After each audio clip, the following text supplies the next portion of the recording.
Pernahkah tuan-puan terfikir mengapa duit simpanan dalam bank lebih mudah habis berbanding emas yang kita simpan dalam peti simpanan? Okey, secara psikologinya, duit dalam akaun bank adalah sangat cair dan mudah untuk kita belanjakan hanya dalam satu klik di aplikasi telefon pintar saja. Okey, sebab kita boleh beli secara online banking. Okey, namun apabila duit tersebut telah ditukarkan kepada emas, okey, minda kita akan berubah. Kita akan melihat emas tersebut sebagai aset harta, bukannya duit belanja.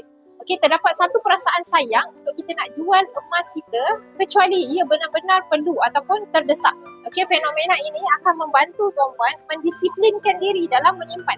Okey, inilah rahsia bagaimana penyimpan emas mampu untuk bina kekayaan secara diam-diam.